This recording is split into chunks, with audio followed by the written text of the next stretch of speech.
Hey everybody, welcome back to the next episode of the Balanced Vibes podcast. My name is Kirsten and today I have a very quick episode for you. I wanted to talk about it because it sometimes, not too often, but sometimes comes up with my clients. They have asked me these questions a couple of times. Like I said, it's nothing too common, but because I've heard it a few times, I wanted to do a quick episode on it. And so what I hear sometimes from my clients is that I don't mind the tracking at all. I actually find it helpful and useful. I'm getting used to it and it helps me feel better. But it's my partner, it's my boyfriend, it's my husband who doesn't like that I am doing it. At the same time, they are feeling the benefits. They are seeing the benefits that they want to continue. But the question is, how can I get my partner on board with this? Because right now they're maybe commenting, they're not clearly not liking it. Maybe they're rolling their eyes. So how can I navigate this situation? And so today I have a couple of tips for you if this is you too who is experiencing something similar.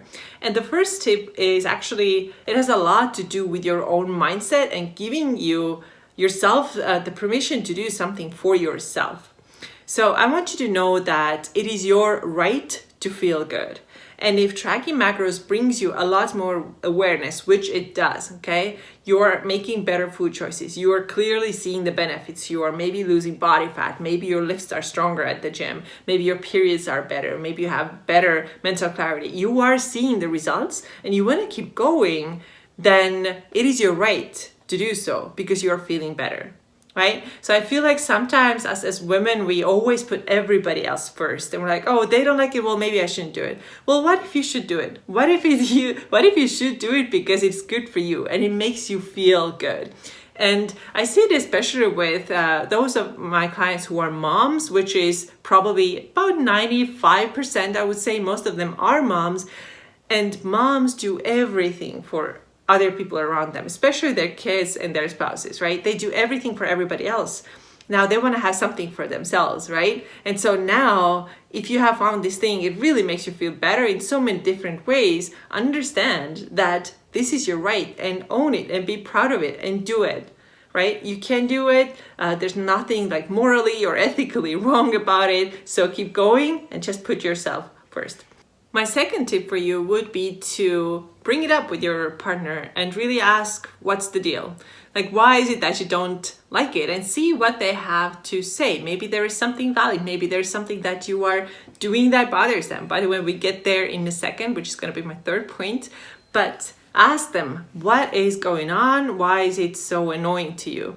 And also maybe remind them that, you know what, there was a period of time when you did XYZ and needed support and help. And I was there for you with it together, right? Can I have the same kind of support now? Because this is something that is important for me. So instead of being like resentful or passive aggressive or trying to hide your food scale or not weigh in front of them, they're your family. They're going to see what you're doing anyways, right? So instead of trying to hide what you're doing or being kind of embarrassed about it, bring it up and ask them, okay, what's the deal? What are the things that I'm doing that are bothering you? Why can you not support me? Because I would really love you to support me on this. I have supported you and this is what we did together. So I'd really appreciate that.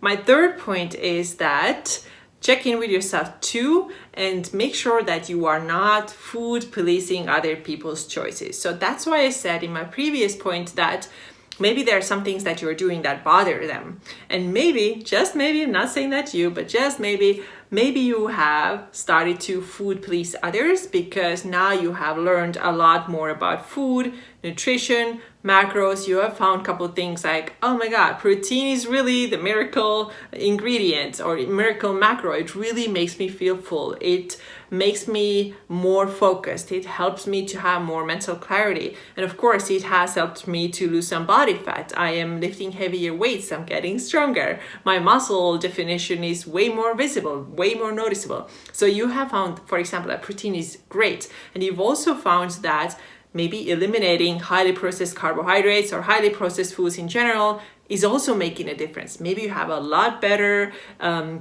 blood sugar balance. Maybe you have a lot better periods because of that. Whatever the things are that you have found as a result of doing macros, and now you want to share this with others. And sometimes it happens that we start policing other people and start telling them, oh, you shouldn't really be having this because it doesn't have any protein, or you shouldn't be having this because it's too high in processed carbohydrates. So I would say that as long as it's not a problem, as long as it's not that they eat excessively of those highly processed carbohydrates and you're worried about their health, then let them do their thing and don't start policing others just because you know better now. It's great that you know better, but do the things for yourself instead of telling others what they want they should be doing.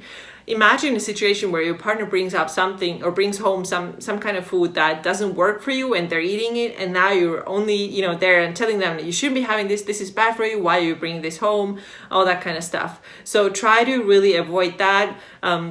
It's kind of like, can you imagine going to someone's house and opening all the cabinets and start like cleaning everything up and throwing the stuff out? They didn't ask you to do that, right? They didn't ask you. And if they don't ask you, then don't do it. And if they ask your help, that's great. This is when you can share. This is what you can tell them what has worked for you. But please make sure that you don't food police others and their choices, because that can definitely be something that comes between relationships. Then they become resentful and they start hiding food from you. And this is going to be a mess. So let's let everybody to do what they want. Let's let everybody to do their thing. My next point is that make sure that you don't get super obsessed with your food and your macros, and so that they just don't start taking over your life. Because if that happens, and that happens to some people who are really, really perfectionist, they want to control every single thing, and so they start skipping things like social events or date nights or Friday night movie nights at home when they maybe used to have some popcorn, whatever the situation might be. Now they're not doing these things anymore. And of course that can come between relationships too, and that can make your partner resentful as well, because they're thinking everything used to be fine. We used to be able to do these things together, and now nothing's left anymore because we're not doing these things anymore. You're not going out anymore with me because you can't control your food, or you're doing crazy stuff like bringing your food scale, which I personally never recommend anybody to do. I think it's just a little too weird. If you bring your food scale, you have to have enough trust that you can be in this situation, whether it's like hanging out with friends or going out to date night or having a dinner at a nice restaurant.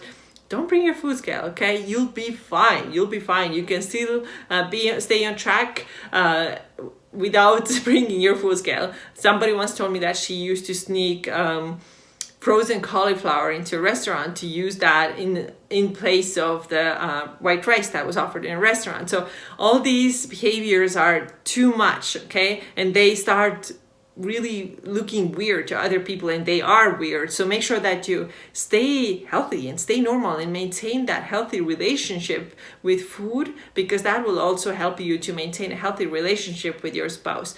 And of course, you want to make sure that most of the time when you're cooking, you know what you're putting into your food, you know the ingredients, so that's the best way to stay on track, obviously, when we are doing macro tracking.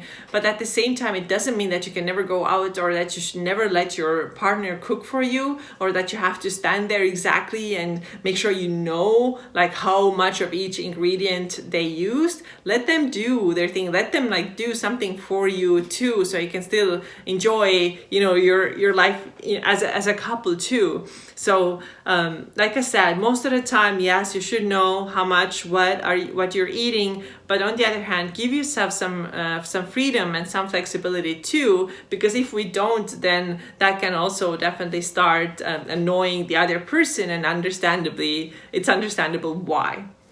So the last thing, I just want to recap this all and remind you that everything that is worth having takes some time and takes some practice. And you know what? Maybe you talk to your partner and ask them, why are you not on board? And they don't even have a good explanation. And then you're just still gonna do it because it's not gonna take anything away from them. Let's say that hopefully you are not food policing them. Not everybody may like it, but you just keep going because you have a goal and you know why you want to do it, and then you just keep going. So I hope this episode was helpful for you. A quick one, but hopefully a useful one. So if you have any other questions, comments you want to share with me, I am happy to listen. So make sure that you send me your comments, send me your questions either via email, or you can post them on YouTube or send me on Instagram via a DM. So that's all I got for you today. Thank you so much for listening, and I will see you again very soon. Bye bye.